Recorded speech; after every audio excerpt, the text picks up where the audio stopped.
Hubert. Filip. Jest to odcinek 124 twojego ulubionego podcastu popkulturowego Hammerzeit, który pojawia się trochę znienacka, ale trochę teraz, też nie. To mówisz teraz do mnie, czy do naszego słuchacza tego jednego? Nie, ja mówię tak naprawdę... To jest 124 odcinek twojego ulubionego podcastu. Nie, Hubert, twojego, nie oszukujmy się, no bo lubisz nasz podcast. Nie, ale uważam, że jest wiele lepszych podcastów też od naszego. Dobrze, więc jeden z twoich ulubionych podcastów, jedyny, który tworzysz z dwóch. Tak. Właśnie rozpoczyna swój odcinek numer 124, który nie był oryginalnie wpisany w grafik, ale z racji tego, że los i bogowie popkultury płatają nam figle również w takim pozytywnym sensie, to tak, nagle pojawił się temat. Tak, w tym miejscu trzeba powiedzieć, że tym pozytywnym figlem, który nam spłatał los, był fakt, że zupełnie niespodziewanie zostało pozytywnie rozpatrzone moje zgłoszenie akredytacyjne na fantastyczny festiwal Animator, 12. jego edycję, która odbyła się całkiem niedawno w mieście Poznań. Czyli coś tak jak mój kolega, który by wystawił mieszkanie za zaporową cenę, bo chciał się przeprowadzić, okazało się, że o kurde, ktoś je kupił. Tak, więc Filip, festiwal Animator odbywa się już po raz 12 w mieście Poznań. Jak sama nazwa wskazuje, jest to festiwal, czy domyślasz się czego? Jest to festiwal, Hubert, międzynarodowy, bo słowo animator można rozumieć w wielu językach. Tak, można go rozumieć jako nawiązujący do technik animacji różnych, ale można też rozumieć jako na przykład ktoś, kto wskrzesza zwłoki, czyli mógłby to być na przykład seria... A nie, to ja bym... O, patrz, to jest dobry... Festiwal taki, wiesz, nie? Jakiś undergroundowy festiwal filmów o nekromancji. Nie, ja bym wolał, żebym po prostu festiwal Animator, który oczywiście oprócz tego, że jest międzynarodowy... jest tylko film Reanimator przez cały czas. Nie, dokładnie. Oprócz tego, że jest festiwalem międzynarodowym, to jest oczywiście festiwalem filmów animowanych, to żeby miał swojego złego brata bliźniaka Reanimator, który zajmuje się właśnie treściami uznawanymi ogólnie za niepożądane. Jest puszczany w tajemniczych lokalizacjach. Te filmy są puszczane na terenie Poznania. Może po pierwszym udanym naszym wstępie na festiwal Animator uda nam się dogadać z jego twórcami w kolejnej edycji. No ewidentnie wtyki są, więc kto wie, drogi animatorze, jesteś spoko, ale pamiętaj, zawsze jest droga, żeby się rozwinąć. Tak, niekoniecznie w dobrym kierunku. Tak czy siak, Filip, festiwal Animator odbywa się po raz 12 i odnoszę takie wrażenie, że wciąż nie cieszy się aż taką popularnością, jaką powinien. Zresztą to jest coś, co łączy też ten festiwal z naszym podcastem. O, bardzo dobrze. Tyle osób nam mówi, dlaczego nie jesteście bardziej znani? No to my pytamy animatora, dlaczego nie jesteś bardziej znany, bo drogi pomimo festiwalu? tego, że na tym festiwalu dzieje się naprawdę dużo. Obejrzeć można rzeczy, których na co dzień w kinie czy w internecie nie jest łatwo. Taka jest specyfika festiwalu jako zjawiska. Trzeba się do nich dokopać, a ten festiwal ma jeszcze taką zaletę, że jest to festiwal filmów animowanych, w związku z tym ta różnorodność treści, które tam widzisz, jest totalna pod każdym względem. Tematyki, techniki wykonania, pochodzenia, widza docelowo, no wszystko się różni. To jest świat zupełnie nieograniczony. I jak na tak fajne wydarzenie, które dodatkowo jeszcze jest festiwalem kwalifikującym do nominacji oscarowych, to jest kurde nie lada wyczyn. To wydaje mi się, że nie tylko sale kinowe na każdym absolutnie pokazie powinny pękać w szwach, ale też powinna być, wiesz, telebim na ulicy wystawiony i powinni ludzie z ulicy to oglądać. Tymczasem właśnie, czekaj, jako że podcast Hammerzeit czyni dygresję zawsze i bez ustanku. Jeśli dobrze pamiętam, jest to chyba wytwórnia A24, która jest znana z tego, że ma filmy wszystkie i ludzie uwielbiają ją, ale to nie są Avengers, nie? Tylko takie mniejsze. To, że oni zaczęli puszczać w różnych miejscach w Stanach o wyznaczonej godzinie na billboardach w swoje filmy w całości. A propos tego, co powiedziałeś, właśnie już ktoś to wymyślił, tylko że w innym kraju, bogatszym. Czyli po prostu nie pozwoliłeś mi się moim pomysłem cieszyć nawet przez 30 Hubert, to jest sekund. bardzo dobry pomysł, bo on dotyczy filmów animowanych, więc dobrze. Jest zupełnie nowy. Tak, Filip, nie jest to nasze pierwsze też zetknięcie z festiwalem Animator. Tak, bo ja powiem, Dobrze, ja ty coś powiesz, żebyś mógł cokolwiek powiedzieć. Bo ja nic nie wiem niestety o tym odcinku, ale zaraz się dowiem. Hubert, bo twoja żona kupiła ci nam 2 lata temu prezent pod tytułem Idziecie na pokaz Simpsonów do Centrum Kultury Zamek w Poznaniu, bo tam przyjechał pan David Silverman, który jest jednym z ludzi, dzięki którym Simpsonowie są tacy super, jacy są. Tak, i pan David Silverman był wtedy... Zagrał na tubie. Miał ostre wejście. Puzonie, nie tubie.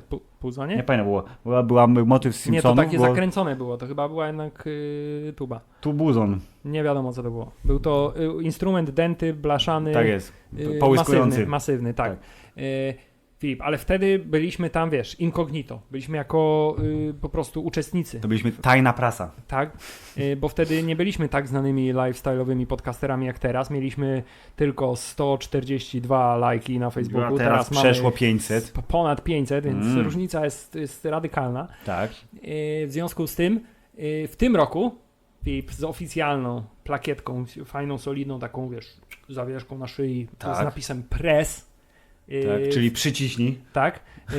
Wstąpiłem w progi tego festiwalu. Ty tego nie zrobiłeś, gdyż akurat musiałem jechać na chrzest. Tak. Postanowiłem w związku z tym dobrze się bawić, Filip, na tym festiwalu. Bardzo dobrze. Czy bawiłeś się za dwóch? Ile byłem w stanie. Nie, bawiłem się za mniej więcej 1,5, ale to dlatego, że przez resztę czasu byłem szalenie zapracowany, Filip. Festiwal Animator, poza tym, że jest konkurs, są różne pokazy podzielone na różne serie. I tak zwane Q&A są. Tak, są Q&A, do tego za chwilę nawiążemy. To charakteryzuje się tym, że także ma gości. Są to zazwyczaj goście, którzy, tak jak na przykład pan David Silverman, stanowią jakieś, wiesz, duże dość nazwisko w świecie animacji. Tak, i rozumiem, że tu chcesz nawiązać do jakże sympatycznej anegdoty, która poprzedziła twój występ jako wywiadowcy na festiwalu Animator. Gdyż pierwsza informacja, jaką dostałem na temat festiwalu Animator, jest taki: a wiesz, że Tim Allen przyjedzie na festiwal Animator? Ja mówię, co? Tim Allen przyjedzie? No to super, to ja się chcę wkręcić, zrobimy z nim wywiad. Filip, musimy iść zrobić wywiad z Timem Allenem. Napisałeś mi to, ja od razu mówię, kurde, to już jest sława kalibru całkiem solidnego, a przecież niedawno premierę miała 4. część Toy Story. Tim Allen jest głosem kowboja Woody'ego w oryginalnej wersji językowej. Nie, w Buzza Aldrina, nie? A Tom Hanks jest Woody. Tak. True. Tak. Anyway, jest to człowiek, który się ocierał o gwiazdorstwo totalne, więc mówię, fajnie, bierzemy to. I od razu zacząłem wymyślać pytania na temat Galaxy Quest, który jest jednym z najlepszych Star Trekowych filmów na świecie. Tak, po czym po jakimś czasie okazało się, że owszem, gościem festiwalu jest Tim Allen, ale Tim Allen animator. Nazwa festiwalu zobowiązuje. Tak, na pierwszy rzut oka mówię, jak to? To jest jeszcze jakiś inny Tim Allen. Okazało się, że Tim Allen to jest jednak mimo wszystko dość popularne nazwisko w świecie anglojęzycznym. Co nie zmienia faktu, Filip, że po krótkiej chwili zastanowienia stwierdzam, o rany, ten koleś prawdopodobnie ma jeszcze więcej dobrych historii do opowiedzenia. Niż prawdziwy Tim Allen? Tak, ponieważ jeśli nie wiecie, kim jest Tim Allen, bo nie przeczytaliście na przykład opisu tego odcinka podcastu, właśnie. Bo na przykład nie lubicie czytać, tylko lubicie słuchać, to Tim Allen jest znanym animatorem pochodzenia brytyjskiego, który pracował nad wieloma projektami i także pracował nad projektami dość znanych reżyserów. Zdecydowanie tak i należą do tego szacownego grona panowie tacy jak Tim Burton i Wes Anderson. I jak wszyscy wiemy, na przykład taki Wes Anderson, miłośnik symetrii, jeżdżenia na starym rowerze i pisania scenariuszy na maszynie, stworzył 2 fantastyczne animacje, czyli Fantastycznego Pana Lisa, już w tytule jest nawet napisane, jaka to jest animacja, oraz Wyspę Psów. I jak się okazuje, Tim Allen brał udział w tworzeniu 2 tych filmów, a przy okazji Tima Burtona chodzi o film Frankenweenie, czyli ten o zombie psie. Tak, a także Gnijąca Panna Moda. Excellent.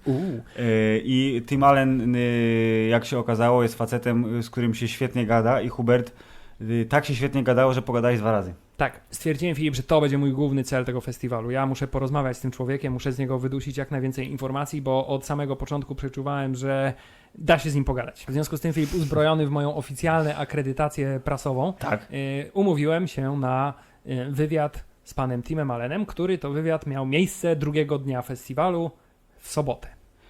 Wywiad ten usłyszycie za chwilę w wersji oryginalnej, jeśli chodzi o wypowiadane słowa, czyli po angielsku. Wierzymy, że podołacie w zrozumieniu śpiewająco. Gdyby jednak tak nie było, to jeśli będzie bardzo wielka fala komentarzy, która mówi, ale musicie to przetłumaczyć, to Filip się zobowiązuje, że to zrobi. Bo ty już robotę odwaliłeś, tak? To teraz ja. Pierwsza część wywiadu trwa mniej więcej 16 minut. I powiesz, co tam będzie mówione, Hubert? Nie powiem, co tam będzie mówione, Musicie bo należy posłuchać. Ale to chociaż inaczej zrób. O czym mówi Tim Allen, poza tym, że mówi o Wyspie Psów i Frankenweenie? Tak, zadałem mu szereg światłych pytań, takich jak na przykład, jak ci się podoba w Polsce oraz czy smakują ci pierogi i bigos oraz czy pytanie. to prawda, że polskie dziewczyny są najładniejsze na całym świecie oraz czy fajnie się mieszka w Londynie i cały szereg takich życiowych pytań, ja tak naprawdę nie zrobiłem. Tak czy siak, spotkaliśmy się po raz pierwszy w sobotę na terenie Centrum Kultury Zamek i miał tam miejsce ten oto wywiadorozmów.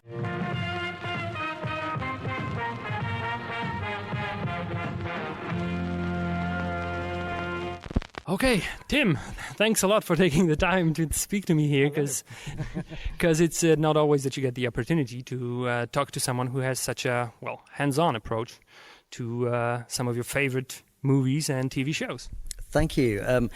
It's funny actually. The more and more I've been getting people saying to me how something that I've worked on, that was their childhood. They grew up watching that, and that makes me feel a little bit older sometimes. But I get it because there's many projects that I watched when I was, I call them projects now, when I was a child watching them. They were cartoons. So there's many cartoons I saw when I was younger, and they've then reinvented them, and as a professional I've been able to work on the new version. So for me that was an honour to work on something like Postman Pat or Fireman Sam that I watched as a child, and bang, there I am animating the new version. Yeah, actually I was kind of surprised because when I read that you're working on Fireman Sam and Postman Pat, and I thought, wait, you're not that much older than I am, or you're even younger than I am. I'm not sure.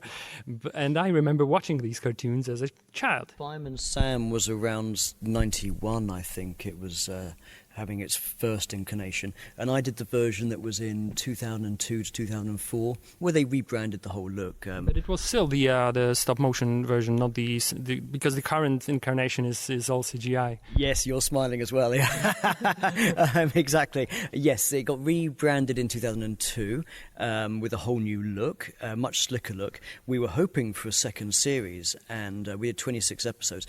And then eventually the decision was made to go CGI. I forget exactly why, and I'm not privy to all these conversations, but normally it's because they think it will save money, and somebody has the clever idea that it will modernise it. So Bob the Builder, Postman Pat, Fireman Sam, so many others. We know many of them have had a CG remake. Not many have been that successful. Fireman Sam's done pretty well. The CGI version's still around 15 years later or something like that. So, but yes, no, I prefer the stop-motion one. That's Okay, so let's start from the beginning, and this is probably quite a difficult question to answer in just a few sentences, but what got you into stop-motion animation? Was it a lifelong dream of yours, or did you figure it out along the way? Yeah, it wasn't a lifelong dream. What was a lifelong thing was that it was going to be something creative, something with art. As a child, I was always drawing. I don't remember a time before I was drawing all the time. Even my maths books at school, I was drawing cartoon characters in the corner of the book. And although I wouldn't say I was ahead enough then to be doing flick books in the corner of my book. But no, I was always drawing characters in imaginary worlds, fighting or at war. That was something I seemed to be into. And then I got into more comic character stuff. In England, we had a comic called The Beano and the Dandy, which is a very institutional, traditional English comic, which I read a lot. And then I went into Batman and Teenage Mutant Ninja Turtles. And as a teenager, I really thought I wanted to be a comic artist. So I left school and we decided I was going to study only art. And I did a 2-year arts, we call it a national diploma in England, and where you study everything to do with colour, composition, perspective. And it wasn't until I was looking for universities, I didn't know what I wanted to do, but it was something with model making, we thought. I was then very much into 3D objects. I was very interested in movement, and by chance, looking at a model making course in Bournemouth, someone put their head round the door while I was waiting to go and see the model making course. And this person, they looked around the door and they said, "Is anyone here to see the animation course?" And my ears pricked up. And I was like, "Oh, that sounds cool." And so I had a look, and the animation course was drawn. It was only traditional drawings at the time. They didn't do stop motion. But bang, it was like this light went off in my head, and I felt, oh my goodness, I have to do this. I was so charged and excited that this is what I want to do. I knew straight away it was with models. I'd been very into Nightmare Before Christmas, and some of my favourite cartoons had been stop motion. So I found a course that could do stop motion, and there was no stopping me. The good news was that I found something that I was so passionate. I was so determined to do it, and that was the beginning. Whatever happened, it really seemed to work out well for you, because, dare I say it, that right now you're this kind of a go-to name when it comes to stop-motion animation, sort of like Andy Serkis is a go-to name when it comes to motion track. Is it fair to say? Goodness, no. Well, I can't say that. I have noticed, especially the last couple of years, that I've been invited to festivals all around the world, but that's to do with a culmination of several things. I have had a long career as a stop-motion animator, travelling from one country to another, one project to another. I've had a very diverse experience, but quite early in my career, just before Fireman Sam, in fact, I was asked to do some teaching at the university that I'd studied at, and work was quiet at the time. I said, sure. I thought that would give me another way of using animation and discussing it. And, well, when I say discussing it, I think by trying to teach it, it would help me understand it more. It helped my communication skills, and I didn't have work, so it would pay the bills at that time. I then went back into animating, back under Fireman Sam, and that was the start of a career where I was going back and forth from animating to a bit of teaching, animating to a bit of teaching.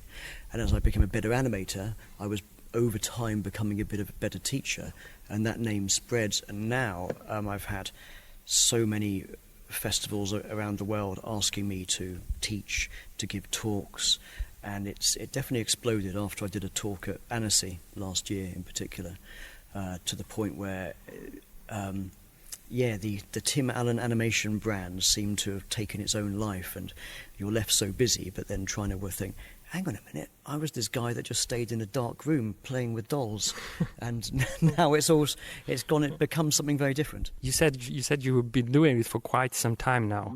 How do you see it evolve, change? The techniques, do they change? Well, everything changes, and that's life, and change on the whole has to be, you have to take that and see it as a good thing. Not always, obviously, but okay. So in a sense, the craft of me moving a puppet frame by frame, that stayed the same. But many things have changed. The technology's changed, of course.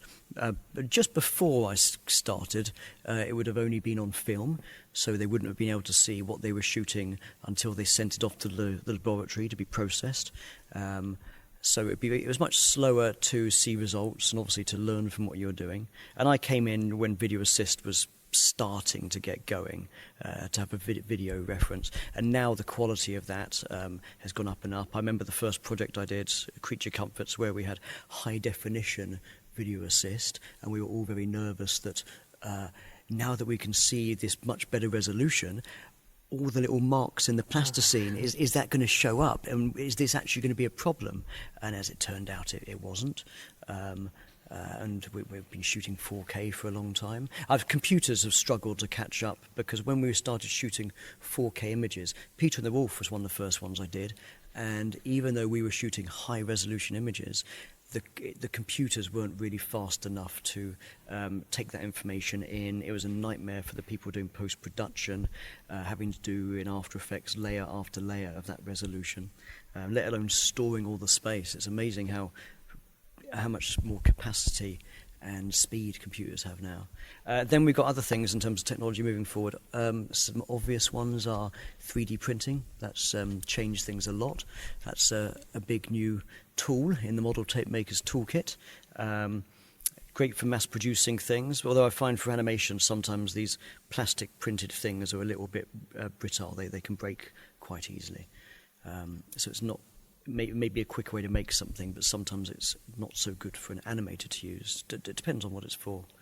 And obviously then we've got things like 3D scanning, where you can literally scan your whole puppet as a three-dimensional object and import that into the computer, which often makes applying effects to it easier and better. We're going to have things like virtual reality kicking in now, and augmented reality.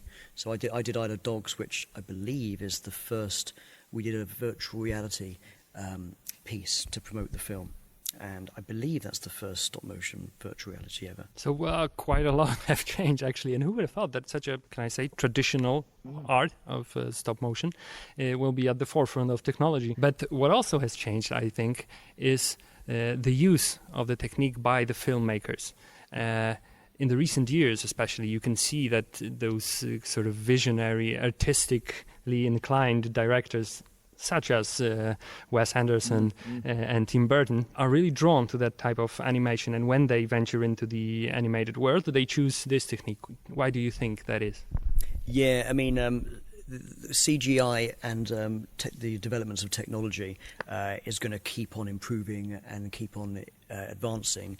And for example, Leica animations, their films they're stop motion fundamentally, but they're very much a hybrid as well. There's a lot of CGI going on, mixed in, integrated with the stop motion. And that's very interesting to see how they're pushing the boundaries of what you can do. But calling it a hybrid is not, I don't think that's unfair. Whereas, as you say about Wes Anderson, he's taken the approach of celebrating the fact that, yeah, you can see the hairboat moving, you can see it's cling film water. It's an effect, it's not trying to be photorealistic. And I think the years have taught me that people really respond to that. They're charmed by it. So seeing that it's made by hand, that it is a handmade craft, people are quite fascinated by and very endeared to. Whereas, it's actually much more time and work to do the whole thing in CGI these days. It needs many more people. There's a lot of money to do it. So people love the amount of work that goes into the craft of touching the puppet frame by frame, and that really draws them to it.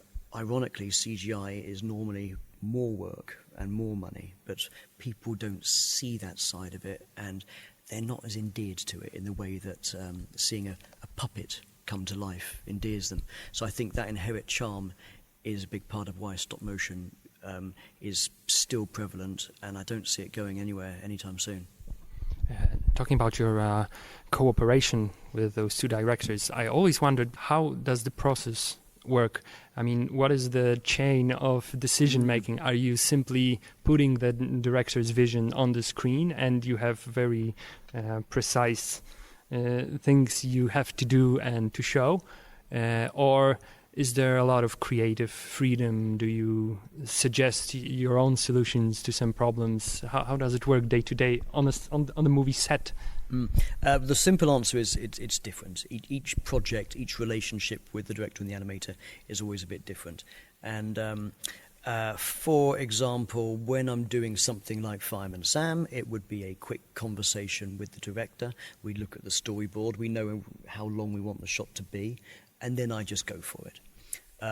When it's with a Tim Burton film, there's a process of, you have what's called the animatic, which is, the animatic is like a storyboard, but it's a filmed, timed version. So you watch the storyboard as a video and you can hear the voice, you can see how long it should be. So I'll do an early, we call it a block, an early version, where I'll be doing fairly crude, simple animation, more keyframes to get a sense of the timing and the positions for the animation. We'll then have a discussion based on that. I'll then do a more refined rehearsal where I can make amendments based on things they've asked me to change or things they really like. I can focus on some animation details more than others, and then I'll go for the final ones. There's several points of discussion, basically, on most feature films. Whereas Anderson's a bit different because he's so focused on details. He wants to have a say on every little detail. at what exact frame the puppet turns its head. And the position of the hand when the hand changes the gesture, any small change, and exactly when the change happens, Wes wants to be a part of that. And I can propose something, but it's very much then to see if he likes it or not, and if he doesn't like it, I change it. It's not a discussion. I'm there to do what he wants, and my job's always to try and find what does the director want, what do they need from the narrative, what do they need from the mood and the feeling, and I've got to try and visualise what they've got in their head. There's one detail that always fascinated me in The Isle of Dogs. I mean, the fur on the dogs. I thought you were going there. Yeah, in many scenes, the fur is doing this erratic movement. In animation, we call it boiling, which is when something just erratically moves. That's probably a better description. Yeah, and the thing is that it works so well in this movie, and that it made me wonder: was it something that you had to put every hair in a very precise place, or did it just worked out this way? Yeah, it's funny. Going back very briefly to what we said earlier about. People like to see something crafted by hand, and they're very responsive and charmed by that. I cannot tell you how many people over the years have said to me about Fantastic Mr. Fox. One of the first things they say is, I love the fur. I love the way the fur moved. And it's amazing how much that's resonated with people. The answer is that you have to touch the puppet when you move the eyebrows and you use the mouth. You have to put your fingers on it. So that will move the fur around there, but you don't have to touch the rest of the head. So what we would do, Wes Anderson liked it moving. He liked that it looked like it was touched by hand. So we would get a little biro, a pen, take the nib out, so we've got a tube that we can blow on the puppet every single frame. An Isle of Dogs, because Fantastic Mr. Fox was a slightly random boiling. On Isle of Dogs, it was actually designed in to be a breeze, so that you had to move certain hairs going in the same direction and then going back again, which was a bit more painstaking. We had many animation meetings where we'd look at, on Isle of Dogs, where we'd look at how much the fur should move, how much wind should be blowing through it, and we'd have some shots that Mark Waring, the animation director, would show us that that's too much fur movement, that's not enough, that's the sweet spot. And for 6 months it came up in every animation meeting. Gdy to nagrali, Hubert, gdy to poleciało teraz, ja nie wiem, co poleciało, bo ja jeszcze tego nie posłuchałem, więc to jest jeden z niewielu przykładów w historii tego podcastu, kiedy ja mówię o czymś, o czym nie mam pojęcia. Ja, Filip, raczej myślę, że ty bardzo często mówisz o czymś, o czym nie masz pojęcia, a także bardzo często zdarza się, że w ogóle nie słuchasz tego, co my nagrywamy. Coraz częściej, tak. Jesteś chodzącą reklamą podcastu. Tak czy siak, Filip, okazało się, że 15 minut to trochę jednak za mało. Tak. Okay. Miałem przygotowaną całą serię pytań. Udało mi się dotrzeć do mniej więcej 1/5 całej tej listy, a oprócz tego miałem w głowie, od razu pojawiło mi się dużo więcej pytań. Dlatego, Filip, nie zraziwszy się w ogóle tą sytuacją, postanowiłem spróbować umówić się na część drugą rozmowy. I ola Boga, udało się. W związku z tym następnego dnia, w niedzielę, spotkałem się z Timem Allenem po raz kolejny, tym razem w okolicznościach bardziej spokojnych, które dały nam możliwość dużo dłuższej, spokojniejszej rozmowy. I przed wami, drodzy słuchacze, część wywiadu główna.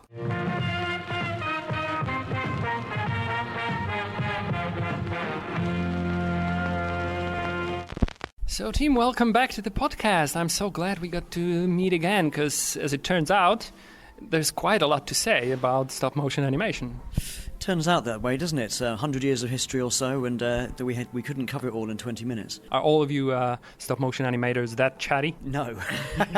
Well, it's funny, in an animation, I think like a lot of art-related subjects, you get some people that are very introverted, some people that are more extrovert, and I fluctuate between the two. Because actually, when you think about this job, from the outsider's point of view, you see this single guy in a studio sitting there all day by himself. It has this sort of a Zen kind of feeling, like you concentrate on the moment and the now. Is it something like that? Yeah, I mean, you're spending often 10 hours more in the studio by yourself with a puppet, so it is a bit of a loner's sort of thing, and we often call it getting into the zone, where people need to be left alone for a while to feel the character and focus on what they're doing. And I've noticed something else about animating. Because you are there with a puppet for a long period of time, it takes a little while when you come out of the studio to warm up and get a bit chattier again, whereas other people in the studio, they're interacting non-stop. And for me, you're not quite as quick-witted, or you're not quite quick to talk. You haven't talked for hours often. The other side of my career, of course, is I've done teaching from very early on, so I have been learning how to communicate about animation and ways of approaching animation for a long, long time, hence why I'm probably a bit better at talking about it than others. I've just had a lot of practice. Okay, and so when you're on a set and you're working and you spend the whole day in a studio animating a puppet, how often do you meet with the animation team to is it like a daily thing, or is it once a week? Because it's a bit difficult to imagine how long animating a single scene can take. So is it a daily thing to meet and show the results, or is it less often? Yeah, it depends on the turnover of the project. And by turnover, I mean how long does it take to finish a shot and then get the next one set up. So when you're setting up a shot, you're working with the camera guys, the lighting guys, just to check the position the puppet is good within the light. You're talking with the director to get an idea what they're going to need. You're probably talking to the art department or the puppet guys about things the puppet needs to do, or how you're going to attach the puppet to the set, and if there's any flying stuff, you're interacting with the riggers. So setting up, there's a lot of interaction. Once you animate, you're then left alone to get on with it, which could be hours, it could be days. And you're normally surrounded by black curtains. There's big black drapes to help block the light out from any other sets, and you can hear everyone else's conversation on the other side of the curtain. But a lot of animators will put their music on and crack on with it. And every so often the director will pop in when they've got time to just see how things are going. So it's a mixture of needing to communicate and then being isolated for a long period of time. Yeah, so the last time we got to talk about some details from your latest work, Isle of Dogs. The details of the dog fur, but I've got some more questions about that movie because I'm fascinated with its look and the feel, and one scene in particular. I think you may know which scene I'm talking about. I'm talking about the sushi preparing scene. Ah, yes. I found it so hauntingly beautiful for some reason. It was scary because he was like chopping live animals, but then again, it was like really beautifully shot, and I really love food preparation scenes in any movie, so I'm a sucker for that. When you watch the scene, you can see that this puppet is a sushi master that knows his craft. So did you have to study like the sushi, or did you eat a lot of sushi to prepare? Hands up. I didn't do the actual sushi shot itself, but the one where you see the hands moving around doing everything. The one from the from above, yeah. But I did do all the shots immediately after that, where he packs it in a bag, picks up the close up of the hands, picking up the wasabi, writing the address. The sushi shot itself was done most of it was by Andy Biddle, and the last couple of weeks were by Tony Farquhar Smith. But it's an epic in its own right, and they treated it like it was its own little film, which from start to finish, I believe, was 5 months. So yeah, the original period was Tobias Foraker, the animation supervisor. He was testing any special effect within the film and presenting the test to Wes, and that included the sushi shot. So Tobias did, about 5 or 6 versions of the sushi shot, cutting up bits of plasticine to present to Wes and see what Wes's feedback was. Eventually he started doing it in pixelation, which means animating his own hands, animating plasticine, because it was quicker than controlling a puppet. It was quicker to move the hand, take a frame, move your hands, take a frame. And he kept proposing different ways of doing it to Wes. Wes would suggest alterations. I think after the third incarnation, Wes replied, why don't we get our resident sushi chef to give us advice on how we should cut sushi? as if we had a sushi chef in the studio waiting on standby to give advice. But yeah, it was very important for Wes to pay homage to the art of sushi making. I can't tell you myself how accurate it was to sushi making. I've had a couple of Japanese people that have said to me that it's a Westerner's interpretation. Oh, okay. And Andy Biddle, who then did the shot, which I think was scheduled for 2 months, and because things were changed as they went, that meant it took longer. Andy wasn't actually able to complete it himself because he was scheduled to do a commercial on another project, and so Tony Farquhar-Smith took over. But it was an epic. I recommend the time lapse. If you go on YouTube and Google search for Isle of Dogs sushi shot time lapse, you'll see the version where you can see the two animators moving their hands around frame by frame. The movie takes place in futuristic Japan. I noticed that the animation of the Japanese people, all the human actors in the movie, or you call them actors? They're puppets? No. We would, I think, on set we generally would refer to them as characters. Characters, okay. Yeah. So what I noticed is that they do have this sort of Oriental way of movement. So I was wondering maybe where you draw on the inspiration. Is it only anatomy, or is it? It wasn't anime or manga. A lot of people call it Japanese animation. That is, it was actually based on Japanese films, and I was shown a fair bit of black and white footage from Japanese films early on, and my first character, and the one I stuck with for much of the film, was Mayor Kobayashi, and the puppet, the character, is completely based on a Japanese actor whose name I can't remember, but anyone familiar with classic Japanese films will probably recognise him because he is a very well-known Japanese actor. And the way they move in those films, they do stand in a very rigid way, and they talk quite fast without showing that much facial expression. It's quite efficient, to the point.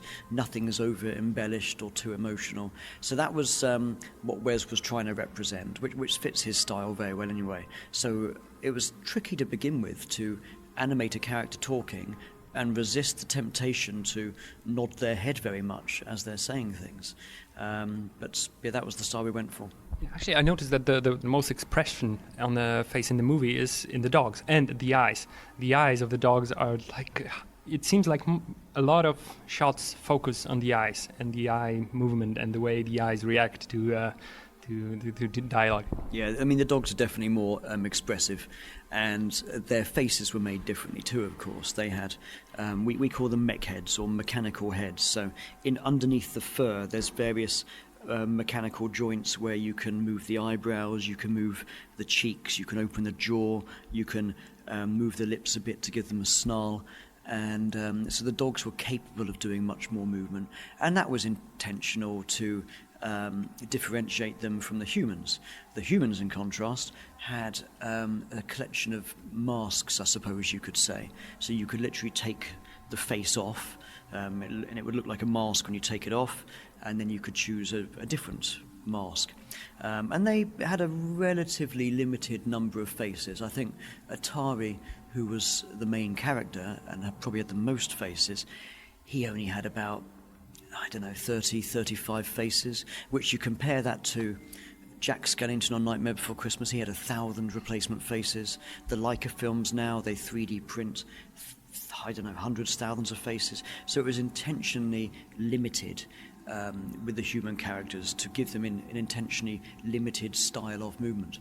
And I think it really works with the message of the movie, because you were supposed to root for the dogs, and that makes it a lot easier.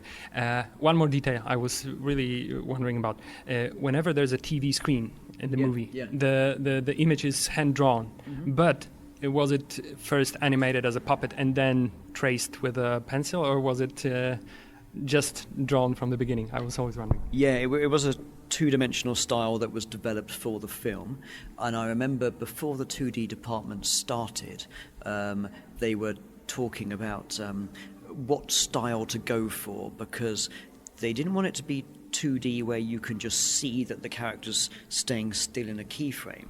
They wanted a sort of movement, but very limited movement. So similar to the stop motion where we go from one pose to another quite clearly, but there'd be very discrete movement when you're staying in the same place, a slight swaying of weight, for example.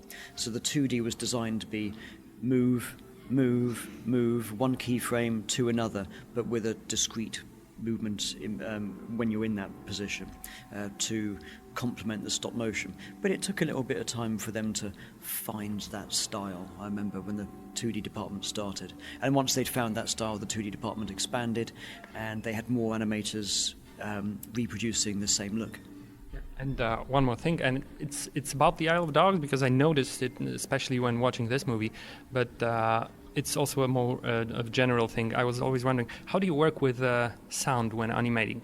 Because on your Q&A yesterday, I saw the test footage that you were showing, and there was dialogue in the footage. So the dialogue is pre-recorded, but then the other sound effects, they're added later. And do you have to sort of work with? Do you have to know what sound effects to expect and when, and figure it out in the animation?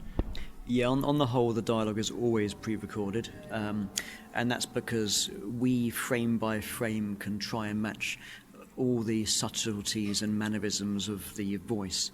So we've always got access to hear the voice of a frame by frame. Isle of Dogs, in fact, it was in Japanese, so we also had the translation available, because I needed to know what the words were to know which ones are the ones to emphasize. Even though the audience didn't get much of translation in the movie. Yeah, exactly. I still need to make the visuals and the audio be cohesive with the voice. With the sound effects, on the whole, they're done in post-production. There's not normally much reason to have many sound effects in the test footage, or the animatic, as what we call the animated storyboard. And of course, a sound effect will be different depending on the movement. So on the whole, the sound effects are done afterwards. So now that you've worked with Tim Burton, Wes Anderson, where do you want to go next? Who would you like to work with? Is there any specific director or artist that you would like to cooperate with? Oh, I mean, there's always people you'd like to work with. As much as I haven't worked with, there's a new Henry Selick film coming and a Del Toro film coming. I've never worked with Nick Park. They're all big, well-known names that would be fantastic to work with, but I also just as much like working with new, young, up-and-coming directors. I'm hoping to work on a film with Joseph Wallace soon, who's a fantastic guy who's got a lot of passion for the work that he does, and he's got a film that we've been talking about for a while now, so I'm looking forward to that.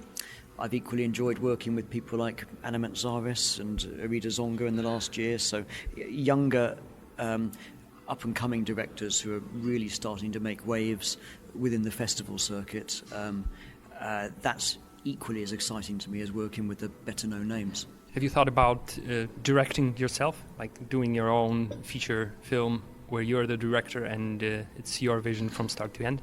It's not something I leap to aspire to. I don't have stories that I'm yearning to tell, but it's very a good challenge if I'm asked to be an animation supervisor, effectively running a team, which brings its own layer of challenges to it. Or if I'm giving someone else's film or someone else's idea to make, that challenge would be interesting, to try and find a way to be sympathetic to that particular idea.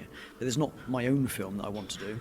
I made a short film about 5 years ago called Board Games. If you Google search Board Games by Tim Allen and Reflective Films, you'll find that. But that was made purely for a bit of fun. But on the whole, I'm very happy animating and bringing to life other people's projects. I don't want to make my own films. So you worked on quite a lot of animation for children. There's not a lot of people, even in Poland, who haven't seen Fireman Sam or Postman Pat and Shaun the Sheep. But I wanted to ask, is it different to animate characters that are meant for children to watch? Is it you have to do something else with them? You have to focus on other stuff when animating children characters? Yeah, I think you generally are making things a bit simpler and clearer in the movement.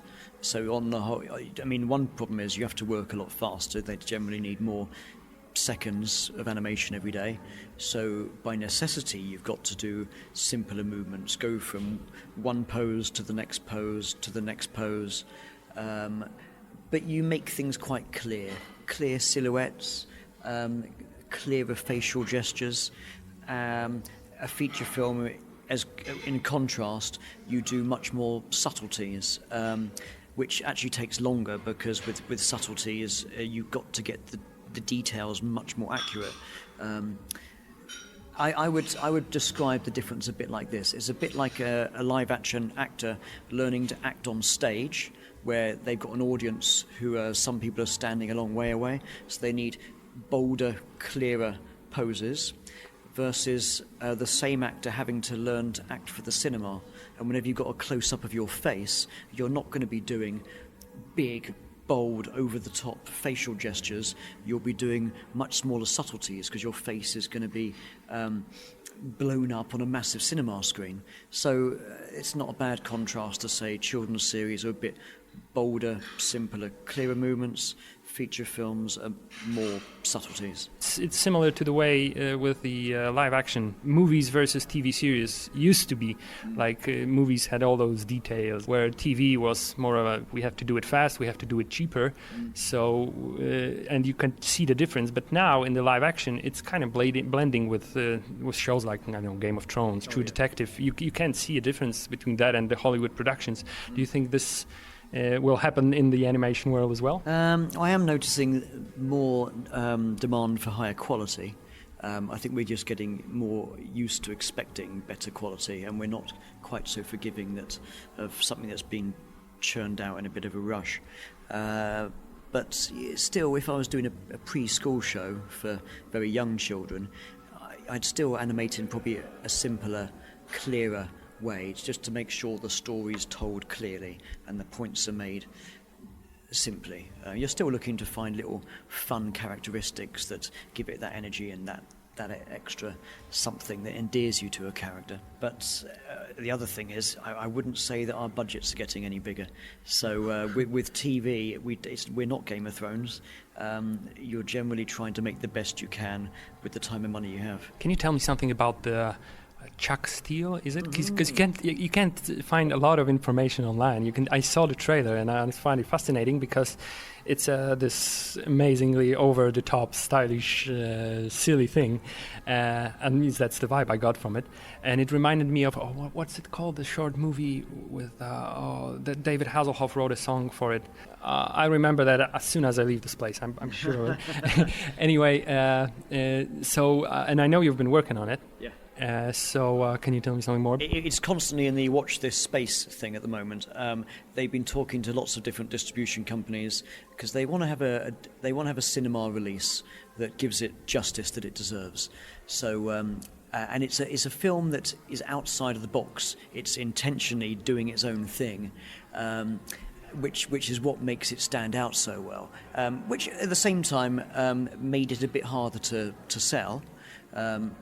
But yes, it's very much watch this space. I only hear the odd snippets of what may or may not be happening, but I don't know exactly what or when. Yeah, like everyone else, I really want to see this film get the notoriety that it deserves and gets the release it deserves. So, and I believe in Mike Mort and what he's been doing passionately. He's been developing Chuck Steele since he was a teenager. And you don't get many characters that someone's been developing for 25 years or whatever it's been now. So he's fleshed it out for so many years, and I really want to see this film make it out there. I think it will. But that's just my personal speculation. And when, not sure. With a bit of luck, soon. The first thing actually that comes to my mind when I'm thinking about stop motion animation is not a movie or a TV show at all. It's this one particular, or two right now, but one particular game that I've loved in my childhood. It's called The Neverhood. Okay, have you heard of it? It's this action adventure claymation thing. I know the name, but you'd have to show me some examples.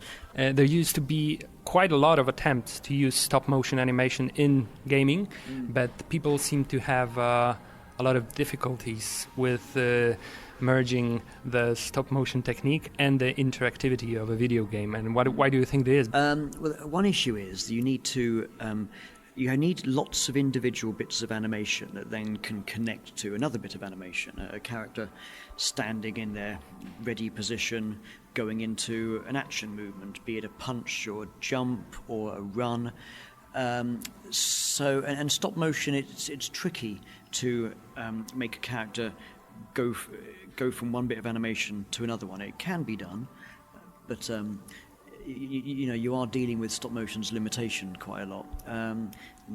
Nowadays, we're at the stage where you can 3D scan a whole puppet, so you could potentially 3D scan a puppet on every single frame and try and... But you still need to be able to get the puppet to go from standing still into a run, back to standing still, to then do a jump, back to standing still, and it's a big collection of animations you need to make. Now, granted, I know that we do that in computer animation. It's tricky to pull off in stop motion, and also with stop motion, you're then stuck within that bit of animation. You probably could speed it up or slow it down. It's not like a virtual character where you can easily change the direction quite as much, or more of a linear path with that bit of animation, stop motion. Speed it up, slow it down, maybe go forward and backward before you can link to the next bit. It's trickier. I think it'd be interesting to see now. I've been talking to someone about potentially doing an augmented reality bit of stop motion animation, which indeed would have to be a loop from one thing to another. But even just working it out, it was complicated. Yeah, so it sounds really challenging. Is it something you would like to get into more, maybe in the future? As I mentioned, I've been talking about a possible augmented reality thing, and I don't know. It's just in the early conversation stages at the moment. But yeah, I love trying new technologies. Isle of Dogs, I was there at the very, very end when we were doing a virtual reality piece to promote the film at festivals, and that was really interesting to see how I'd be animating the puppet as normal, but then we had to animate different parts of the studio as if you were looking behind the scenes. So you could then, there was one bit where I was being filmed as if you're the camera. You can see the dog being animated. Then the camera can turn around, and that's you in virtual reality looking around, and you can see the studio. Oh, wow. So in theory, you can see the animator animating the dog, or you can see a set dresser in the background getting something else made. It was all obviously put on for camera, but it was an interesting idea as to how would we do virtual reality for stop motion. So for me, trying these new technologies is great. Actually, that sounds fascinating, but even if you were not to show the backstage of the production in 3D reality, but just shoot a movie for virtual reality, a stop-motion movie with a 360 camera, and to figure out how to set up the puppet so it can be viewed from all those different angles, that sounds really fascinating. And something for the future, as we talked earlier, as we all know, stop-motion is at the very bleeding edge of technological advancement. So maybe that's the future for stop-motion animation. It's good. We're going to see more of it being experimented with. The type of virtual reality we did for Isle of Dogs is the one where the camera or the viewer is standing in the same spot and can look around themselves in 360 degrees, but they can't walk into the environment and look around objects. And to do that, you would have to 3D scan frame by frame lots of objects, so effectively they are still virtual objects, and by virtual I mean within a computer three-dimensional world as opposed to being stop-motion photographs, so to speak. And that takes a lot more processing power, which will become more and more doable. So I can see this being experimented with more. I was in the Canadian Film Board in Montreal last year, and they were spending quite a bit of money on experimenting with virtual reality and stop motion. So we're going to see more of it. And the technology is getting cheaper and cheaper as well. So for me, it's a bit of it's a new thing. How would we do this? But at the same time, that's what makes it interesting. There's one more thing about the Isle of Dogs which I just popped into my mind, and something that I really loved. Who got the idea for the way the fighting was shown in the movie. The cartoonish cloud and then just heads popping out and parts of the body popping out. Who came up with that? Oh, well, it would all be Wes. It would all be Wes Anderson. And the cartoon cotton wool cloud was his idea from the start. I remember the animatic, the first day that I was on the shoot. I watched the whole film in animatic storyboard form, and the fight cloud, as we came to call it, was one of the things that stuck in my mind the most on the first day. And that was like everything else. Tobias Foraker, the animation supervisor, him and his team would be testing all these effects. So the fight cloud was quite an early one, that I think, with bits of human torsos or legs, or the dog legs that would stick out, and lots of bits of it wasn't actually cotton wool, it was the kind of wadding that you'd get inside a duvet that you'd sleep under. Sort of synthetic kind of, yeah? Yeah, exactly. It's slightly easier to work with than cotton wool, and so we use the same stuff for smoke effects. But if you look at the back of the fight cloud, it's this metal rig with all these little metal mechanical arms that are holding individual clumps of the wadding, the cotton wool stuff, bits of puppets. So there's all these little bits that can be moved individually. It looks quite complicated from behind, but the effect had this random, chaotic feeling to it, which was great. So it was just parts of the puppets. It wasn't just whole puppets hidden in a cloud of cotton wool, but it was just a leg, just a separate head. Can't say about every shot, but many times it was just bits of puppets. Saying that, you don't cut a puppet up so you've got two halves of a puppet. Yeah, I think it would depend on the shot and what they had available or what they made available for the shot. Speaking about puppets, when working on a movie, do you get to keep the puppets you work with? Do you get to take something home with you, or is it strictly on the list you have to return? It's funny, everyone assumes that I must have a puppet from each film, and no, not at all. We get a bit... No, the puppets are very expensive. They are often tens of thousands of pounds to make, so they tend to get kept by the puppet company who made them, or keep some of them. Most of them, it's all up to the director. That they'll keep some, but really they're the property of the normally the distribution company. So any executive producers, people that help finance the film, voiceover artists, they often get the puppet that they were doing the voice for. And there's multiples of each puppet. If it's a main character, there might be 7 or 8 or 10 of that one character. Yeah, I remember seeing the photo from yesterday when there was Frankenweenie and there was a whole table full of Frankenweenie models. That was a gift. Andy Gent, who ran the he was running the puppet hospital on Frankenweenie, and he had the idea as a bit of a gift for the crew to sculpt a little Sparky, and then we could all have a Sparky to have on our shelf or have at home somewhere.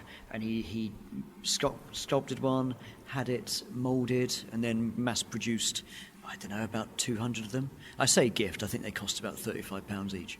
But that you tend to get a little goodie bag of souvenirs on the last day on a big feature film, and it might involve a little scrapbook of memories. I've got the odd mug from Corpse Bride and Fantastic Mr. Fox that was part of the goodie bag. So you get various gifts at the end, depending on the production. They're all different. What do you do in your free time when you stop animating? Do you feel the need to do something else just to clear your head, or are you always in the animation world and in your free time you watch, I don't know, other animation works? Oh, I don't watch enough animation, I can tell you. So, yes, it almost becomes a bit like research. In my spare time, I go to the gym to just chill out and not think about it. One of my hobbies has been for years, I watch wrestling, which since early Hulk Hogan days, and my sister now, ironically, is a professional wrestler. That's something I wanted to ask, because when I saw that on your Twitter feed, I thought, wow, that's so amazing, and it's a rare occasion. So, and then immediately I thought, did you have many fights with your sister when you were kids? Well, only when she was much smaller than I was. Nowadays, no chance. She's naturally very, very strong, and I was there the first time she slammed a guy who I don't know, he must be at least 200, 250 pounds, probably about 6'3" or something, and I didn't know she could pick someone up that big. And when she picked him up and she slammed him down and the whole ring shook and the whole crowd started shouting an expletive that I won't say, but I was so proud of her that, oh my God, everyone was couldn't believe this feat of strength that she'd just done. But she works very, very hard at it. She's very focused and she's doing fantastically well, and she's now signed to WWE NXT UK, which is World Wrestling Entertainment, which is the company that Hulk Hogan and Undertaker and The Rock all used to wrestle for. They've now got a UK division, which is used as a kind of training arm, but it's its own brand in its own right. So her character Nina Samuels is starting to really make waves with them, and she was in the main event on one of the episodes the other day, wrestling for the NXT UK Women's Championship. So I will point out, Nina Samuels is a thoroughly nasty individual. She's not a hero character in the wrestling world. In wrestling, we call it a heel, which means a bad guy, and her character is pretentious, superior. When she wrestles for another company called Pro Wrestling Eve in East London, they always introduce her for that she's coming from somewhere better than you. Nina Samuels. Right. And as a big wrestling fan, there's a question I have to ask you. What do you think about this idea that they keep bringing The Undertaker back every year? The guy is 50-something years old now. 53, 54. And I saw the last fight he had with Goldberg, and it was just a mess, just a complete mess. Yeah, well, ironically, my sister came to my place on Friday, and we watched the Goldberg-Undertaker match again, just to try and see where things went a bit wrong. And Goldberg knocked himself out very early in the match, so he was concussed, he was very out on his feet, and he's about 52 anyway, and has barely wrestled for the last 14 years or something like that. And Undertaker, by the way, has always been my favourite wrestler since I started watching wrestling in 1992, I think it was. So I still love to see him, but at the same time, only if it's looking like he's really struggling, then yes, it's painful. However, Survivor Series next year will be the 30th anniversary since he debuted as The Undertaker. So I reckon they're going to keep him going till then at the very least. Yeah, but he has this potential of being just a character without even having to fight. Yeah. He could become like a mentor to another undead creature from the... I see a great potential there. Anyway, one more question about wrestling. The second thing I thought when I saw that your sister was a pro wrestler, I forget, have you... When you were younger, did you see the what was it called, the celebrity death match? Yeah. It's just this claymation where celebrities fight to the. Have you thought about making an episode with your sister as a main character? Oh dear. I'd have too much copyright infringement now because her character's tied up with WWE contracts. But I do remember Celebrity Deathmatch, and I thought it was great fun. I remember Brad Schiff, who's now the animation supervisor at Leica. I forget his exact title, but he's top animator at Leica in Portland, Oregon. He was working on Celebrity Deathmatch. I remember him telling me a story of each character would be a different animator and trying to match up their timings for when one character's going to punch the other and how much time you need before your character gets punched, and trying to negotiate back and forth between each other. I think that was a great fun show. And obviously nowadays you've got things like Robot Chicken that have a similar feel to them. Do we need more Celebrity Deathmatch or something similar? I'm not sure.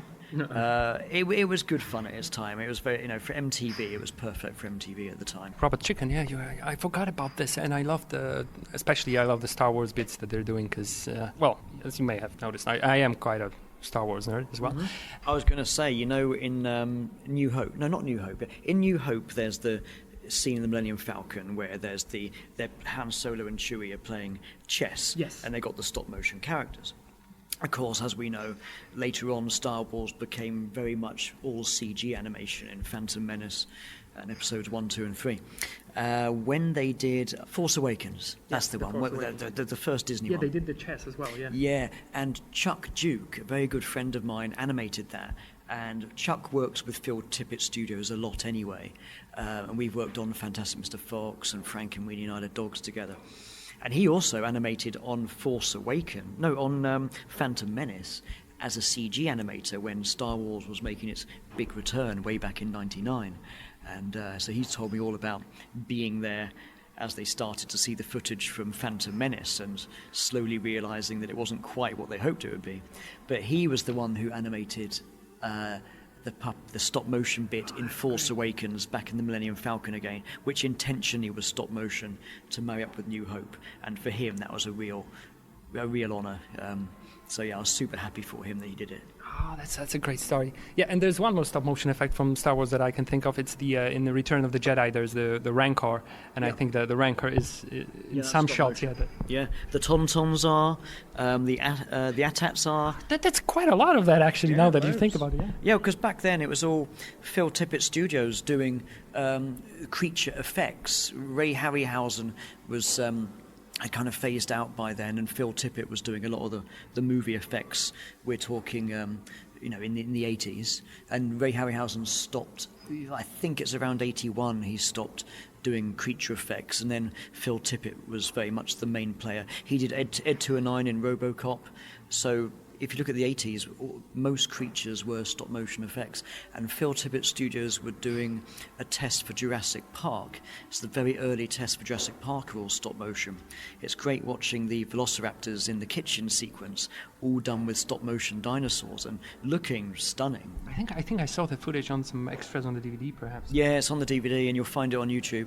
And it was then that was the big change. That was when a CGI test was shown to Spielberg, and it was superior in the subtlety to the stop motion. And that was when Steven Spielberg made the move to CGI. And similarly, not long afterwards, Mars Attacks, which was due to be Tim Burton film Mars Attacks, that was all due to be stop motion. McKinnon Saunders, the puppet making company, they made all the Martians in as puppets, which they still have some of them in their studio. And again, that suddenly all went CG too. So the early and mid-90s was this big move away from stop motion creatures in films to CGI creatures in films. Do you think that this is strictly one-way road? There's no coming back for stop motion to like blockbuster movies? I think it still has life in a nostalgic retro look kind of way. I remember the League of Gentlemen feature film. My friend Andy Jewell animated the creature at the end of that, a demon creature. If you check out Bunny and the Bull, brilliant film by Paul King, very quirky.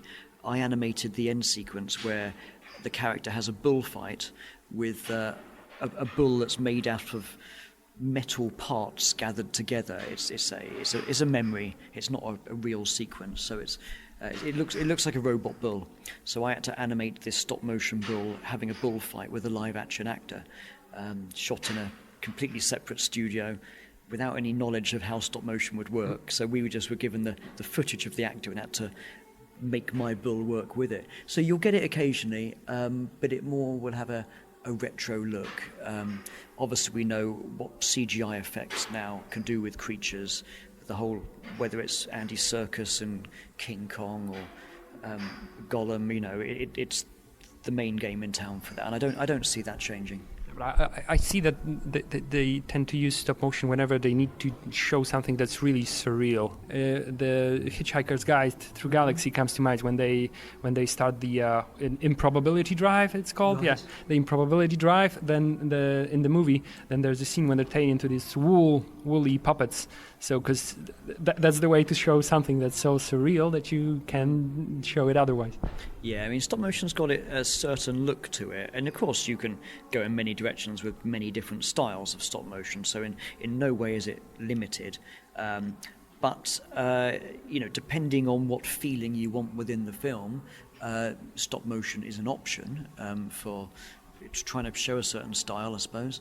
But if you want a really believable, photorealistic creature, I still think CGI would be the best way of doing it. I'm not a stop motion purist in the sense that I think stop motion's better than anything. I think you need to do whatever is appropriate for what you need from the story. So, as I told you at the very beginning, this is a mainly pop cultural, silly superhero type of podcast. We really enjoy our superheroes, our lasers and stuff. So I got to ask you, who is your favorite superhero and why? Oh, it's easy. Ever since I was a young teenager, Batman. Always Batman. Obviously, he's got no powers, but Batman can take anyone. But are you more of a DC guy than Marvel? Oh, reading the comics when I was younger, absolutely. I probably feel more closeness to the DC characters. I read quite a bit of Marvel too. Nowadays, of course, the game's all about feature films and TV series. And without any doubt, Marvel have nailed it. What they've done with the Marvel Universe is outstanding. So have you followed the Marvel Cinematic Universe? Much of it. I haven't watched them all, but I've seen all the recent Avengers. I haven't seen the new Spider-Man film yet. I think what they've done in the last 10 years is fantastic. And sadly, even though my heart would have been with DC and Batman especially, it's all just seems a bit of a rush to cobble together Justice League to try and keep up with Marvel. So for me, that's a bit sad. They've done some bits that have worked well. Aquaman was pretty cool. I even like bits of the two Superman films, but I say bits of. It's not what I want. I wished it to be, having read all the comics. I just think they're playing catch up with the wonderful Marvel franchise that, on the whole, they've really nailed it. Yeah, I think they're trying to find their own thing now with Shazam, and Aquaman was also a bit different. And now they're doing the separate universe with the Joker movie that I'm really looking forward to, where Joaquin Phoenix is going to play the Joker. It's going to be a serious, origin story for the Joker. I didn't know about that. Oh, he'd be good. Yeah, he could play a very twisted Joker. Yeah, you could already see the trailer that it's a role for him. He looks really good in it. Right, I tend to avoid superhero trailers because I don't want to spoil my excitement for a film, because I've got my impression of how the character should be, mostly from the 90s, reading the comics in the 90s. But he'd be great. Oh, I didn't know about that. That would be cool. So, who is your favorite movie incarnation of Batman so far? And why is it Michael Keaton? Why is it always Michael Keaton? I always thought Michael Keaton was a bizarre choice, but obviously he did a fantastic job. The first Batman one, it was particularly Tim Burton's first Batman one, is a milestone. Did you get to talk to Tim Burton about Batman maybe a little bit? Nah, you don't normally get the chance to have such conversations. At a Christmas party, I had a reasonable chat with him, but I don't remember talking about Batman. And Batman Returns to me is a little bit too Tim Burton-y, with the whole twisted gates and twisted trees and what have you. And I'm certainly not going to say that George Clooney was the best Batman, but he wasn't given a very good script to work with. Yeah, but he was given the best bad credit card. Famous scene where he has a bad credit card. That's. I'll tell you one of my most hilarious Batman moments. This is in the Adam West TV series. Oh. There's an episode where I forget how Batman and Robin were turned into cardboard cutouts. Oh, okay. And Alfred managed to rescue them. And back then, the Batcave had a bit of everything in it. They had some machine for every occasion. And as it happens, they had a Bat 3D-izer, which could turn 2D cardboard cutouts into three-dimensional objects again. Yeah. So Alfred fed the cardboard cutouts through the Bat 3D-izer, and out pops Adam West and Burt Ward, good as new once more. That's an amazing contraption, even better than the shark repellent. It's just as well they made it just in case, isn't it? Yeah, Batman has everything. That's one of his features. Okay, I guess this is it. I'm a Spider-Man guy myself. Oh, and the new films have been great. Have you seen the new one yet? No, actually not yet. But my friend, Philip, who I'm recording a podcast with, has already seen it, and I'm not keeping in touch with him for a few days now because he saw it, and I know that the second I talk to him, he's going to spoil it for me. So I'm on my own right now. I don't know the actor's name, the one who plays Spider-Man now, but I think he's been phenomenal. Tom Holland. I found him funny, believable, and they've been very, very watchable. Yeah, but still, in a fight, Spider-Man versus Batman, you're pro Batman. Yeah, Batman finds a way. Why? Because he's Batman. That's the ultimate argument, and I think that's a wonderful place to end the interview. Thank you for talking to me. I learned quite a lot today, and it's been lovely speaking to you. Been an absolute pleasure. I tak to właśnie wyglądało, Filip. Podsumowując, Tim Allen Spoko. jest spoko. Jest spoko. Festiwal Animator od strony organizacyjnej, od strony zawartości, pomysłu, wykonania i całości jest wysoko. Kurwa, jest wysoko, nie? No jest, kurwa, wysoko. Dlatego, drodzy poznaniacy, Polacy oraz mieszkańcy całego świata, jeśli jeszcze nie mieliście okazji przybyć do Poznania w okolicach początku lata, żeby doświadczyć totalnego zanurzenia w świat animacji, to zapraszamy na Animator, zwłaszcza że toczy się on w takich ładnych miejscówkach jak... Odnowione kino muza, oklaski. Tak, kino muza, które rzeczywiście daje radę. Filip, zwłaszcza doświadczyłem tego na jednym z pokazów, bo oprócz tego, że obejrzałem dużo filmów konkursowych, to miałem okazję uczestniczyć w filmie animowanym, który przegapiłem wcześniej, a który nawet moja żona mi szalenie polecała. Jest to film? Jest to film Jeszcze Dzień z Życia, opowiadający o Ryszardzie Kapuścińskim i jego reportażu z objętej wojną Angolii. Hubert, jest to rzecz, której bym się nie spodziewał po animacji, ale z drugiej strony powinienem, bo jak wszyscy wiemy, animacja może zająć się absolutnie każdym tematem. Tak, jest to film, który absolutnie, Filip, zerwał mi skarpety z nóg, w związku z tym mogłem wykorzystać skarpety, które dostałem w ramach mojego pakietu prasowego, bardzo ładne, kolorowe, animatorowe skarpetki. Wow. Bo ten film, Filip, Kapuściński w tym filmie jest totalnym bohaterem, jest hollywoodzka jakość akcji, jest film o ludziach, jest akcja, są uczucia, jest wspaniała technika animacji, nie wiem jak ona się nazywa, ale ta co była wykorzystana w filmie Scanner Darkly. Rotoscoping. Tak, rotoscoping. Filip, no historia absolutnie trzymająca w napięciu, a kino muza też podołało, bo muszę przyznać, że był to jeden z lepiej nagłośnionych seansów, jakie miałem kiedykolwiek okazję usłyszeć. No to brawo. Także to jeszcze tak na dokładkę. Mam nadzieję, że moja rozmowa z Timem Allenem przyniosła wam wiele ciekawych informacji. Pozdrawiamy Tima, pozdrawiamy Festiwal Animator. Hubert, pozdrów Tima w jego ojczystym języku, bo a nuż dotrwał do tego momentu już po tym, jak się skończyła rozmowa. Ja myślę, że Filip będzie dużo lepiej, jeśli ty go pozdrowisz. Tim, I'm sorry I wasn't there. Cheers. Tak jak w wywiadzie też zdążyłem powiedzieć, Filip, bardzo się cieszę, że tam nie byłeś, bo to był ten to był ten moment, kiedy ty już widziałeś Spidermana, a ja jeszcze nie. Okay. W związku z tym myślę, że twoja obecność tam skończyłaby się jakimś wielkim spoilerem. Okej, dobrze, Hubert. W takim razie, mili Państwo, Festiwal Animator, już koniec. Festiwal Animator uważamy za rozpoczęty, odbyty i odhaczony i było ekstra, a przynajmniej tak twierdzi Hubert. Ja muszę mu wierzyć, bo nie mam innego wyjścia. Nie, musisz mi wierzyć, bo podcast to jest, Filip, bo sama podcast prawda. to prawda, tak, to już to ustaliliśmy jest dawno życie, temu. prawda i kolory, w związku z tym idealnie jak w animacji. Pięknie, Hubert. Czy w takim razie chcesz trochę zanęcić i powiedzieć, co będzie wkrótce? Tak. W jakiejkolwiek tam formie to będzie? Filip, ponieważ jest to odcinek niespodziewany, to musimy wrócić do tematów spodziewanych, bo nasza wycieczka oddalająca nas od popkulturowego śmietnika zabrnęła za animatorem dość daleko. Dawno, Filip, nie rozmawiałem na tak poważne tematy. Więc szybciutko trzeba wrócić do bagna. Trzeba wrócić do bagna serialowego, w związku z tym raz na jakiś czas w podcaście Hammerzeit zdarza się odcinek, który jest treściową ekstrawaganzą. Tak, czyli jest amalgamatem rzeczy wszelakich, byle zmieścić to, co Was interesuje i nas w sumie też, czyli będziemy rozmawiać na temat seriali, które obejrzeliśmy w przeciągu ostatnich, myślę, 2 miesięcy, tak by wyszło? Tak. Mniej więcej.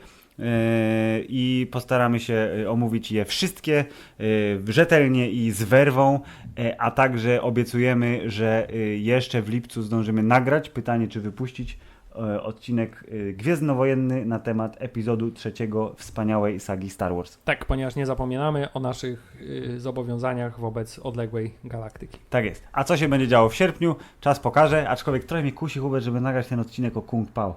Bo to jest takie letnie, wakacyjne i takie niezobowiązujące. Jest to słuszna koncepcja. Ja mam jeszcze jeden pewien pomysł, ale to jest dosyć skomplikowany realizacyjnie pomysł. Więc nie mów o nim w nagraniu, żeby się okazało, że oni tego chcą, a my tego nie zrobimy. Tak, więc zrobimy to, ale nie wiem kiedy i nie wiem, czy to zrobimy. Bardzo dobrze. Życie pozostawia zawsze trochę niedosytu, więc ten niedosyt w postaci tej wypowiedzi też w podcaście Hammerzeit. Dziękujemy za uwagę i do usłyszenia bardzo wkrótce. Cheers! Koniec.